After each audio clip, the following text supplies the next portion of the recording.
ago, I came home from college for spring break, and we were having dinner outside, and my parents said, "We have something to tell you. Your dad has Parkinson's."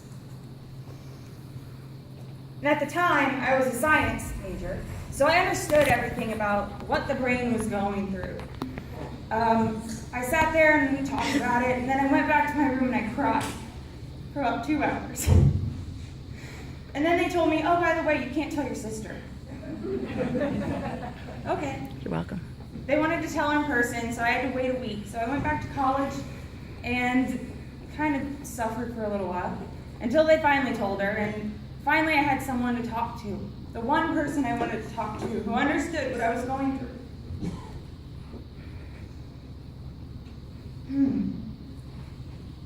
Once we got through the fog, and my dad became the optimistic man that you know him as, we found the Michael J. Fox Foundation, and it changed our world.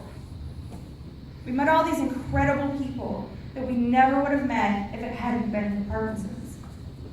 Now, he told you about our 10K that we suffered through and we'll never do again, but because of the way that the system worked, my dad and mom were like 2 corrals ahead of us, or a corral ahead of us, and Rose and Chris Babcock, who were on one of our courses doing the beer carts, decided that along with Rose's cousin, they were going to go with our parents, since I was back a corral, which is why they beat us.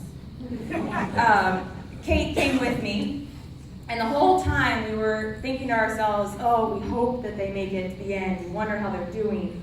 You know, Dad had a pulled Achilles tendon, which was no fun. So we were worried about them the whole time, and at one point, when we were getting into mile number 5, I think it was, we passed each other.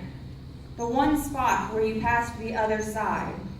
And they were coming down the hill as we were going up the hill, and we saw that Rose and Chris and Janelle were all still with our parents, and they ran past us so quick that they barely even saw us. But from then on, we relaxed, because we knew that they were with them. And we didn't have to worry about it, and then we just had to worry about getting ourselves across the finish line, which was a whole fun part. We have the Kelly family who came today from New York. They are so similar to our family that it's kind of scary. They're 3 children and 3 in-laws, children-in-laws, run races and do beer events and support their family so much that it just reminds us that we have people just like us that are out there doing the same thing we're doing day in and day out. Then we've got the Grave Sisters, who had the most ingenious idea ever. They raised money by having a cupcake contest where you could go and taste them. I mean, I wish I could eat cupcakes so I could go there.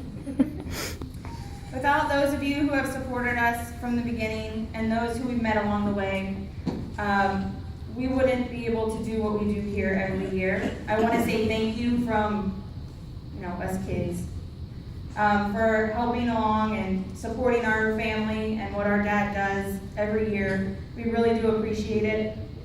I'd like to introduce you all to a man who works effortlessly for the Michael J. Fox Foundation, Sam Fox.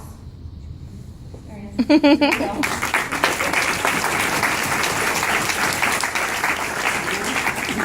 Like Kate and myself, Sam has a parent with Parkinson's, his mother, who is his inspiration. If you have ever heard of him, he raised $2.6 million last year. On a 3-month journey, he traveled 14,000 miles across the United States, going to 48 states in the United States and into Canada, and made 49 climbs to the highest peaks in each state. He's crazy. We're very honored to have him with us today, and so everyone please welcome Sam Fox.